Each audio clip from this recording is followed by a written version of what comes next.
Assalamualaikum Mas. Saya mahasiswa setia pembangunan. Di sini saya bersama teman-teman saya meminta izin kepada Masnya untuk masuk ke pengolahan jamurnya. Apakah diperbolehkan untuk masuk ke tempat pengolahannya? Monggo sudah, selagi masih untuk pembelajaran ataupun untuk pengembangan materi tentang masalah jamur, saya siap untuk melayaninya. Baik Mas, terima kasih Mas.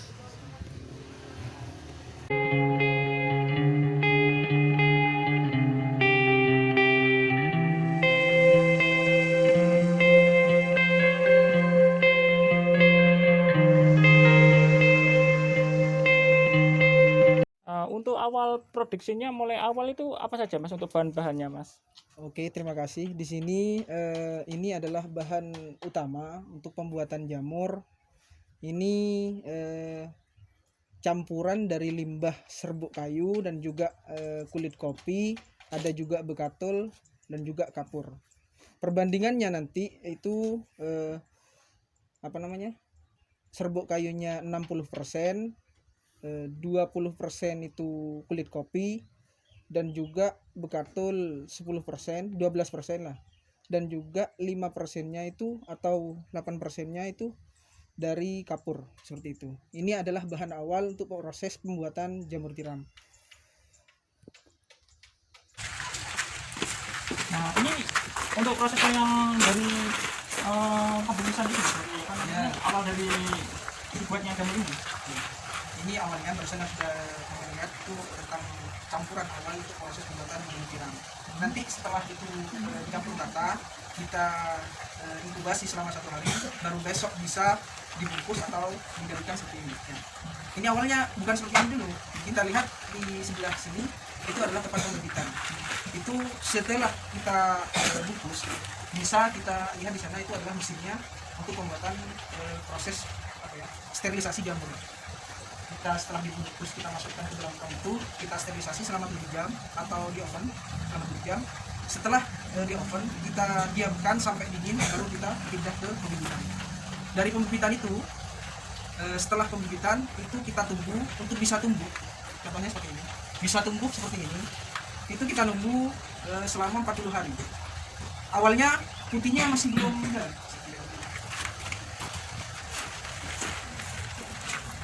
Ini adalah awal dari setelah pembibitan. Awalnya kan masih dalam bentuk bibit. Bibitnya itu berasal dari jagung ataupun padi. Jagung atau padi itu sudah sudah dicampur dengan indukan dari jamur atau disebut dengan F1 atau F2. Setelah itu pembibitan, kita nunggu putihnya sampai full, sampai seperti ini, itu 40 hari. Itu bedanya. Nah, setelah 40 hari baru bisa tumbuh seperti ini. Berapa kali panen setelah tumbuh dari awal tumbuh itu bisa sampai 4 kali atau 5 kali panen dari seluruh backlog, dan juga tergantung pencampurannya itu nutrisinya bagus atau tidak. Kalau nutrisinya tidak bagus itu paling tumbuh maksimal 4 kali. Kalau nutrisinya bagus itu bisa tumbuh sampai 5 kali. Berapa nanti penghasilannya dari awal proses pembuatan backlog? Kita bisa modal awal itu awal mula untuk pembuatan 100 backlog, 100 seperti ini. Kita cukup menyediakan uang itu sekitar 150.000. Kita buat sendiri dan juga bisa dipraktikkan di rumah. Ini semuanya bisa mempraktikkan di rumah. Itu cukup dengan biaya, tidak usah seperti ini ya, bangunannya tidak usah seperti ini. Cukup dengan biaya 1 juta ataupun 1,5 juta, itu bisa sudah mempraktikkan. Kalian punya rumah, di samping rumahnya itu masih ada lahan kosong, bisa dibuat seperti inilah, amperan. Itu bisa pinggirnya tidak usah seperti ini, kasih paranet. Itu lebih mudah cara praktisnya. Dan juga nanti pembuatannya itu hanya menyediakan 1 tong, tidak usah pakai yang seperti itu. Kalau alat seperti itu mau beli sampean itu 15 juta. Itu nanti kita lihat. Kalau misalkan hanya 1 tong, itu kan kita cukup 100.000 sudah cukup, 100.000 sudah cukup. Dan juga nanti bahan-bahannya pun entah itu serbuk kayu tidak usah beli, kita bisa ngambil. Tapi kalau sekarang namanya sudah saling rebutan, ambil aja, jadi harus beli. Serbuk kayu itu harganya per set 5.000. 5.000 kalau buat 100 backlog itu cukup 3 set. Kita campur dengan kapur setengah kilogram dan juga bekatul itu bekatul 12 kg dan juga kulit kopi 10%, atau tidak pakai kulit kopi tidak apa-apa.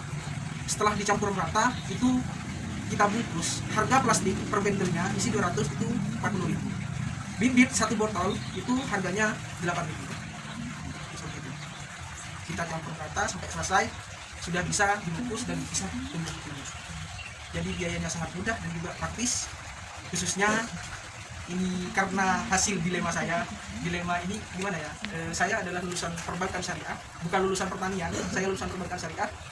Kita lihat sekarang di perbankan semuanya itu bukan lulusan perbankan syariah murni, melainkan lulusan eksak dan juga bukan dari Universitas Jember, malahan lebih banyak dari luar kota. Jadi hasil dilema saya, mau kemana ini, saya mau kerja apa. Tapi prinsip saya tidak mau disuruh orang, memang mulai dulu tidak mau disuruh orang, saya maunya nyuruh orang, seperti itu. Dan hasil ini adalah hasilnya, dan juga biayanya pun masih merangkak, sampai sekarang masih merangkak, dikarenakan saya masih punya tanggungan pinjaman untuk modal awal dari pembuatan jamur tiram. Untuk jenis jamurnya jamur tiram aja apa ada jenis lain? Sementara ini masih jamur tiram. Kemarin itu ada jamur tiram coklat, dan juga saya masih rencana ke depannya saya mengembangkan jamur kuping sama jamur isi.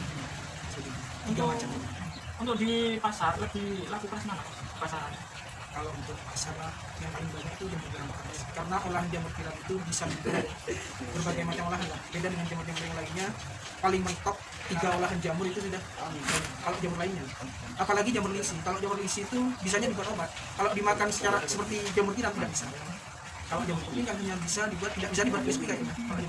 Tapi kalau jamur tiram selain bisa dibuat olahan makanan dan juga bisa dibuat penyedap rasa. Untuk masa dari pemanenan dari pemanenan ini ke konsumen berapa lama Mas bisa bertahannya? Kalau dari awal panen sampai nyampe ke konsumen itu bertahan, namanya jamur ya, meskipun mau ditaruh di freezer pun itu bisa bertahan 3 hari lah, 4 hari. Selebihnya itu kalau tidak ditaruh freezer 1 hari Mas, kalau lebih dari 1 hari tidak ditaruh di freezer itu sudah mendidih, bisa dikonsumsi tapi sudah tidak enak. Jadi masih 3 hari Mas ya? Jadi untuk mulai dari awal untuk pemakinan dari bungkusan seperti ini itu selama 40 hari Mas ya? 40 hari bisa. Setelah tumbuh itu panen awal, panen pertama ya, sampai panen terakhir, panen keempat itu masanya 3 bulan sampai 4 bulan. Setelah seperti ini, menguning seperti ini, itu sudah mau akhir ini, sudah dibuang. Rencana saya ke depannya, bagaimana limbah ini tidak terbuang secara sia-sia. Jadi saya rencana ke depannya itu, kemarin sudah ada penelitian dari Poltek sama UNED ke sini, saya mau memanfaatkan limbah kopi, mereka juga mau membantu karena saya jujur bukan lulusan pertanian, jadi dari UNED sama Poltek itu mau membantu untuk pembuatan pupuk organik. Jadi dari awal limbah kembali ke limbah lagi, tidak ada yang terbuang. Gitu. Bedanya dengan jamur yang lain, mereka semua tidak memanfaatkan kulit kopi. Saya sendiri di sini, khususnya di Kecamatan Pantila, tidak ada yang memakai kulit kopi. Paling di Jember itu yang ada pemakaian kulit kopi itu cuma di sini dengan di Poltek. Poltek pun itu masih tidak banyak. Apalagi sekarang tidak ada musim kulit kopi, tidak ada panen kopi, itu sudah tidak ada bahannya. Jadi seperti itu. Nah ini Mas, untuk pemanennya atas ukuran seperti ini apa bisa mekar lagi lebih Sudah besar? bisa. Oh ini bisa Nanti panen sudah ya? bisa. Jadi kalau seperti ini palingan 2 hari lagi bisa panen. Ini Mas seperti ini ukurannya Mas ya? Untuk harganya Mas biasanya dijualnya apa di pengepul apa langsung ke pasar? Oke Mas, kalau biasanya ini setiap malamnya itu jam 10 sampai jam 9 itu sudah ada yang ngambil. Malahan saya sampai sekarang itu tidak bisa memenuhi pasar karena jamur saya masih kurang. Beda dengan jamur teman-teman yang lain, kadang masih tidak ada pasarnya sudah. Makanya nanti kalau sampean mau praktek pembuatan jamur tiram ini harus mengatur pasarnya dulu, marketingnya dulu dilakukan, atau sudah ada marketingnya nanti bisa kalian. Kalau masih proses awal dan tidak menemukan pasar, maka kalian akan kesulitan untuk menemukan pasar. Karena pengepul itu tidak mau ribet. Mereka maunya jamur itu secara instan, tiap hari kalian proses dan juga tiap hari kalian panen. Kemudian Mas, ini untuk pemanennya itu memang ada waktunya sendiri apa harus pagi atau siang atau sore atau malam gitu? Pemanennya harus ada waktu-waktu tertentu. Ini Mas, kalau untuk masa panennya itu kalian tergantung kalian sudah. Misalkan kalian panennya tiap malam, berarti tumbuhnya jamur ini tiap malam nanti panennya. Karena tumbuhnya jamur tidak bersamaan. Jadi misalkan panennya tiap malam, maka besarnya pun 24 jam Mas. 24 jam baru bisa lagi. 24 jam baru bisa lagi. Jadi tidak menentu dengan waktu mas ya. Sesuai dengan Panen awalnya. awal panen ya panen gitu ya. Jadi nggak harus cepat dengan waktu ya. Mungkin dari teman-teman ada pertanyaan tambahan? Kalau untuk suhu sendiri mas, suhu sendiri itu apakah ada suhu tertentu untuk pembuatan jamur seperti ini mas? Kalau untuk suhunya itu, kalau di sini ya kemarin itu sudah ada itu sekitar 23. Asalkan lembab itu sudah bagus. Kalau masih jangan sampai kena sinar matahari secara keseluruhan. Maksudnya langsung dari sinar matahari itu kena ke jamur itu tidak bisa menjadi kuning. Jamur itu menjadi kuning atau kering. Makanya ini harus di suhu yang sangat lembab. Tapi terlalu lembab pun itu juga tidak bagus. Maka akan menimbulkan tindak-tindak. Berarti untuk jamur ini ada namanya juga mas? Ada banyak mas. Uniknya punya saya lagi ini nilai plusnya lagi bedanya dengan jamur-jamur yang lain. Ini memang apa ya? Memang saya buat organik, tidak ada campuran bahan kimia. Punya teman-teman yang di sini itu sementara ini pestisidanya itu pakai bahan-bahan kimia yang bisa merusak lah untuk badan, untuk pencernaan itu atau untuk kesehatan. Nah kalau punya saya ini pakai memang betul-betul pestisida organik dan pembuatannya pun saya dengan bapak itu buat sendiri pestisidanya. Monggo kalau mau lihat nanti itu bisa di rumah, itu ada pembuatan pestisida organik di rumah. Itu dari bahannya dari kentang sama terasi dan juga minyak, tidak ada bahan kimia sama sekali. Gitu. Alami gitu mas?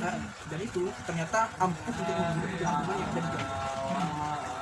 Mungkin ada tambahan lagi dari teman-teman yang mau bertanya? Kalau manfaatnya jamur sendiri untuk kesehatan apa mas? Manfaatnya jamur banyak. Kalau manfaatnya jamur itu sendiri itu untuk kesehatan bisa mengurangi kolesterol. Coba sekarang kita lihat orang-orang yang mempunyai darah tinggi ataupun penyakit lah jantung atau tidak bisa makan makanan yang dari daging, itu bisa diganti dengan jamur karena tekstur jamur ini sama dengan daging. Saya di sini sudah terjun dengan olahan makanan dan kebetulan sudah masuk desa wisata. Itu saya punya 7 macam olahan makanan. Nanti bisa dilihat ataupun saya kirim via WA tentang masakan-masakannya itu. Itu ada sate jamur, pepes jamur, semuanya sudah ada. Cuma sekarang yang masih belum launching itu bakso jamur karena bahannya pun masih kurang. Jadi itu aja. Apa tidak ada lagi pertanyaan? Apa ada pertanyaan tambahan lagi dari teman-teman? Cukup mas dari situ. Terima kasih atas waktunya. Mohon maaf mengganggu aktivitas masnya. Kami di sini cuma belajar, ingin tahu. Itu aja.